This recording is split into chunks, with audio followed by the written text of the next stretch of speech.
بسم اللہ الرحمن الرحیم۔ السلام علیکم دوستو، کچھ ہی دنوں کے بعد ہمارے درمیان پھر سے تشریف لا رہی ہیں رمضان المبارک کی نعمتوں، رحمتوں اور برکت بھری گھڑیاں۔ دعا ہے کہ اللہ ہمیں اس مہینے کی نعمتوں، رحمتوں اور برکتوں کو سمیٹنے کی توفیق عطا فرمائے، آمین۔ رمضان المبارک کیا ہے؟ قرآن کریم میں ارشاد باری تعالیٰ ہے، ماہ رمضان وہ ہے جس میں قرآن اتارا گیا، جو لوگوں کو ہدایت کرنے والا ہے، اور جس میں ہدایت کی، حق و باطل کی تمیز کی نشانیاں ہیں۔ تم میں سے جو شخص اس مہینے کو پائے، اسے چاہیے کہ روزے رکھے۔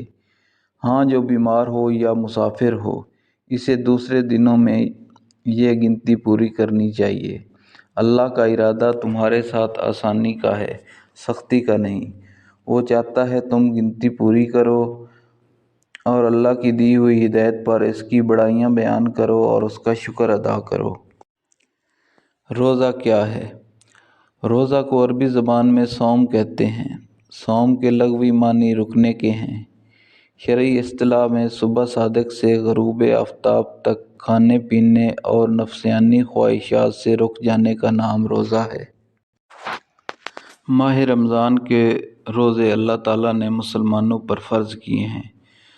روزے اسلام کے بنیادی 5 ارکان میں سے بنیادی رکن ہے اور اہم فریضہ ہے۔ روزہ ایک ایسی عبادت ہے جو امت مسلمہ کے ساتھ ساتھ سابقہ امتوں پر بھی فرض تھی، اگرچہ ان روزوں کی تعداد اور کیفیت جدا جدا تھی۔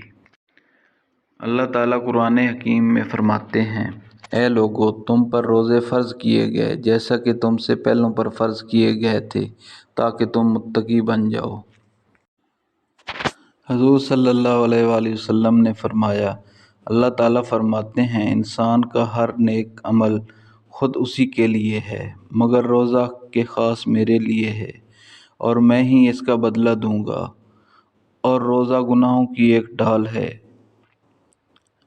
اگر کوئی روزے سے ہو تو اسے چاہیے کہ فحش گوئی اور شور نہ کرے۔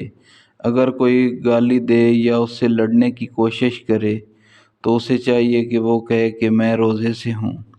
اس ذات کی قسم جس کے ہاتھ میں محمد صلی اللہ علیہ وآلہ وسلم کی جان ہے، روزہ دار کے منہ کی بو اللہ کے نزدیک مشک کی خوشبو سے زیادہ بہتر ہے۔ بخاری شریف کی حدیث نمبر 1896 میں حضور صلی اللہ علیہ وسلم کا ارشاد نقل ہے، فرمایا، جنت کا ایک دروازہ ہے جسے ریان کہتے ہیں۔ قیامت کے دن اس دروازے سے صرف روزہ دار ہی جنت میں داخل ہوں گے، ان کے سوا اور کوئی اس میں سے داخل نہیں ہوگا۔ پکارا جائے گا، روزہ دار کہاں ہیں؟ وہ کھڑے ہو جائیں گے، ان کے سوا اس سے کوئی اور اندر داخل نہ ہونے پائے گا، اور جب یہ لوگ اندر چلے جائیں گے تو یہ دروازہ بند کر دیا جائے گا۔ ایک اور حدیث میں حضور صلی اللہ علیہ وآلہ وسلم کا فرمان ہے، جب رمضان کا مہینہ آتا ہے تو جنت کے دروازے کھول دیے جاتے ہیں اور جہنم کے دروازے بند کر دیے جاتے ہیں، اور شیاطین کو زنجیروں سے جکڑ دیا جاتا ہے۔ روزہ کے فضائل کے بارے میں حضور صلی اللہ علیہ وآلہ وسلم نے فرمایا، جو کوئی شب قدر میں ایمان کے ساتھ اور حصول ثواب کی نیت سے عبادت میں کھڑا ہو، اس کے تمام گناہ بخش دیے جاتے ہیں، اور جس نے رمضان کے روزے ایمان کے ساتھ اور ثواب کی نیت سے رکھے، اس کے تمام گناہ معاف کر دیے جاتے ہیں۔ ایک اور حدیث میں حضور صلی اللہ علیہ وآلہ وسلم نے فرمایا، اگر کوئی شخص روزہ رکھنے کے باوجود جھوٹ بولتا ہے اور دغا بازی کرتا ہے تو اللہ تعالیٰ کو اس کے بھوکا پیاسا رہنے کی کوئی ضرورت نہیں۔ اس حدیث سے ہمیں پتہ چلتا ہے کہ روزہ رکھنے کے ساتھ ساتھ جھوٹ اور دغا بازی اور برے کاموں سے بھی بچنا ضروری ہے، تبھی روزے کا پورا ثواب حاصل ہوگا۔ حضور صلی اللہ علیہ وآلہ وسلم نے فرمایا، روزے دار کے لیے 2 خوشیاں ہیں، ایک افطار کے وقت اور ایک اپنے خالق کی کسی ملاقات کے وقت، اور روزہ دار کے منہ کی بو اللہ کے نزدیک مشک سے زیادہ پاکیزہ ہے۔ ایک اور حدیث میں حضور صلی اللہ علیہ وآلہ وسلم کا فرمان ہے، ہر شے کی زکوٰۃ ہے اور جسم کی زکوٰۃ روزہ ہے۔ اس سے پتہ چلتا ہے کہ روزہ انسانی صحت کے لیے کتنا مفید ہے۔ جدید سائنسی تحقیق میں بھی یہ ثابت ہو چکا ہے کہ روزہ رکھنے سے انسان کینسر اور کئی موذی بیماریوں سے محفوظ رہتا ہے۔ ایک اور حدیث میں فرمایا، روزہ دار کی افطار کے وقت دعا رد نہیں ہوتی۔